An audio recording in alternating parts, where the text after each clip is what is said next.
Assalamualaikum warahmatullahi wabarakatuh. Sahabat saudara, jumpa lagi dalam Berita Aceh bersama saya Adila Hariatul. Sejumlah berita menarik akan kami sajikan untuk Anda dan berikut 3 berita utama hari ini.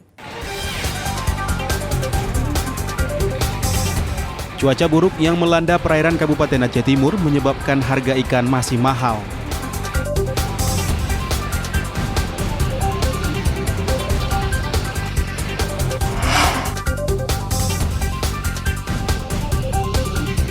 Calon jamaah haji Aceh diminta mempersiapkan diri terutama menghadapi cuaca panas di Arab Saudi saat musim ibadah haji pertengahan tahun ini.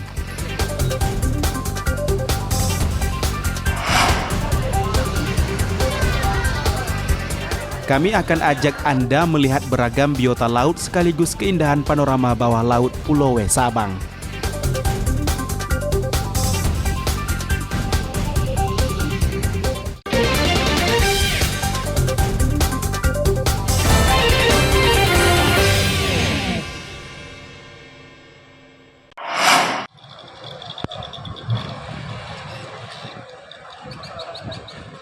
Harga ikan segar di Pelabuhan Perikanan Nusantara (PPNI) Kabupaten Aceh Timur masih tinggi. Menurunnya ikan hasil tangkapan nelayan disebabkan oleh cuaca buruk yang berdampak pada harga ikan segar yang kini melambung tinggi. Kenaikan harga ikan yang terjadi selama sepekan terakhir hingga saat ini belum juga turun. Meski demikian, nelayan tetap merugi lantaran jumlah tangkapan tak sebanding dengan biaya operasional. Harga ikan di PPNI masih bervariasi. Ikan denci saat ini dijual seharga Rp30.000 hingga Rp33.000 per kilogram, atau naik dari harga sebelumnya yang cuma Rp25.000 per kilogram. Ikan kembung dijual Rp38.000 hingga Rp40.000 per kilogram, dari sebelumnya hanya Rp30.000 per kilogram. Untuk sementara ini di Pelabuhan PPNI harga ikan agak meningkat daripada bulan yang lalu. Sekarang contohnya aja ikan dencis atau burga dalam bahasa Aceh, harganya sekarang sekitar 30 sampai 33 untuk hari ini ya. Kalau gembung sekitar 38 sampai 40. Kalau tongkol, tuna ataupun ame-ame itu sekitar 20.000 per kilo. Kemudian ada ikan caru sekitar 10.000 terus. Cuaca laut dengan kondisi hari ini agak berangin berombak, kurang beruntung lah cuacanya, nggak mendukung. Nah, kalau harga ikan pengaruhnya pada pendapatan ikannya ataupun yang melihara ikan di TPI. Nah, kalau hukum ekonomi, kalau produksinya rendah, harga ikan tinggi. Harga ikan yang mahal menyebabkan daya beli warga menurun. Beberapa agen menjual ikan ke Medan, Sumatera Utara.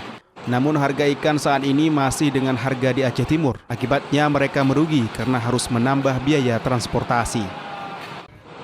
Main Bunzir melaporkan dari Aceh Timur.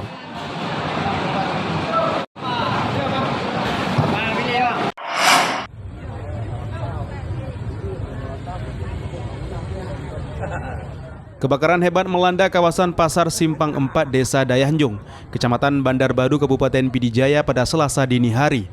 Akibatnya 12 ruko ludes dilahap api. Kebakaran yang terjadi sejak Selasa dini hari awalnya melahap sebuah ruko. Api lalu membesar dan menyebar hingga membakar 12 ruko. Kebakaran diduga akibat korsleting arus listrik pada salah satu toko jasa fotokopi.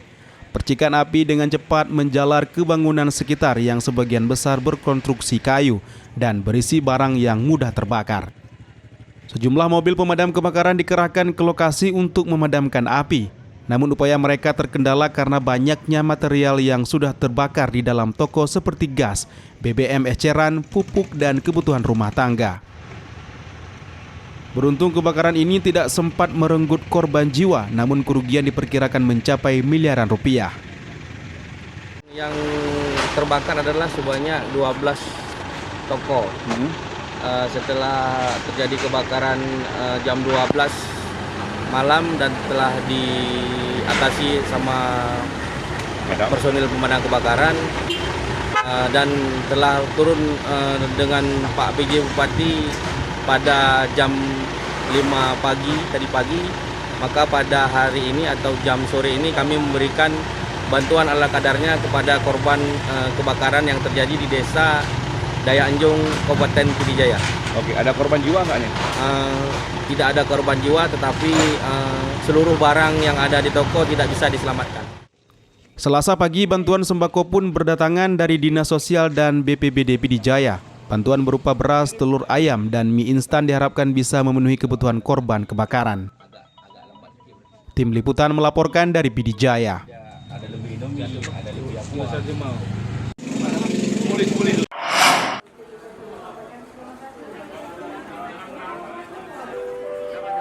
Menjelang pelaksanaan ibadah haji tahun 2025, para calon jamaah haji CJH mulai mempersiapkan diri. Pemeriksaan kesehatan dan perekaman biopisa juga terus dikebut panitia daerah. Namun para CJH Aceh juga harus mempersiapkan diri menghadapi cuaca saat musim haji Juni 2025 mendatang. Mereka diminta mempersiapkan diri jauh hari sebelum keberangkatan, termasuk menjaga pola makan dan rutin berolahraga. Langkah ini untuk menjaga kebugaran fisik saat menjalani ibadah haji. Apalagi pelaksanaan ibadah haji tahun ini cukup menantang. Pada musim panas, suhu di Arab Saudi diprediksi mencapai lebih dari 40 derajat Celcius. Hal ini menjadi sesuatu yang harus diantisipasi para calon jamaah haji. Insya Allah kita berada pada posisi 11 kloter lebih sedikit. Kalau dibilang 11,5 masih kurang. Mudah-mudahan ini bisa berjalan sebagaimana harapan dan para peserta atau calon jemaah lagi menyiapkan tes kesehatan untuk istitaah kesehatan, kemudian menyelesaikan pelunasan BP sesuai dengan ketentuan. Lalu kemudian kita berharap juga kepada calon jemaah mulai sekarang supaya menjaga kesehatan, olahraga yang cukup, sehingga walaupun hari ini sudah dites kesehatan, karena perjalanan haji masih beberapa bulan ke depan, bisa jadi pada saat itu. Maka kita berharap sekarang sudah sehat, selanjutnya juga bisa sehat. Sementara itu, kuota haji Aceh tahun 2025 mencapai 4.426 jemaah. 316 diantaranya merupakan jamaah lansia. Jumlah tersebut menurun sedikit dibanding tahun 2024 lalu, yang mencapai 4.710 jemaah. Sejauh ini, besaran biaya perjalanan ibadah haji atau BPIH Aceh belum dapat dipastikan, namun besarannya diperkirakan sekitar 49 juta rupiah per jemaah. Jumlah tersebut lebih rendah dari BPIH yang dibayarkan jemaah rata-rata nasional yang mencapai 55 juta rupiah per orang. Mufti Tamrin melaporkan dari Banda Aceh.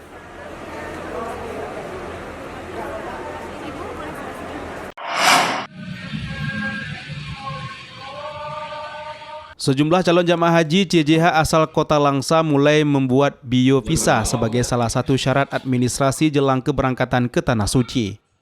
Setelah menyelesaikan pembuatan paspor, sebanyak 184 CJH Langsa tengah melakukan pembuatan biovisa. Biovisa meliputi perekaman data biometrik seperti sidik jari dan foto wajah sebagai syarat wajib untuk keberangkatan jemaah haji. Saat ini proses pembuatan biovisa bagi calon jemaah haji sudah berjalan 80%. Proses ini ditargetkan rampung pada Februari 2025 ini. Proses ini sangat penting untuk memastikan semua calon jemaah haji dapat berangkat sesuai jadwal tanpa terkendala administratif. Proses pelaksanaan tahapan jemaah haji sampai dengan saat ini sudah berjalan hampir 80%. Seperti yang kami lakukan saat ini yaitu biovisa kepada seluruh jemaah haji yang akan pada tahun berjalan ini itu tahun 2025. Kemudian di samping itu juga ada 7 orang lagi yang akan menyelesaikan MRTD paspor dan akan ke Banda Aceh. Dan mungkin diprediksi minggu depan sudah selesai proses MRTD, dan juga kami harapkan proses untuk biovisa selesai dalam Februari 2025 ini. Setelah pembuatan biovisa rampung 100%, para CJH akan menjalani pemeriksaan kesehatan tahap 3. Pada tahap ini, calon tamu Allah mendapatkan suntikan meningitis sebagai upaya untuk menjaga kesehatan selama menjalani ibadah haji. Calon jamaah haji agar menjaga kesehatan dan kebugaran tubuh, ketahanan stamina sangat penting, mengingat perjalanan ibadah haji memerlukan kondisi fisik yang prima. Main Munzir melaporkan dari Kota Langsa.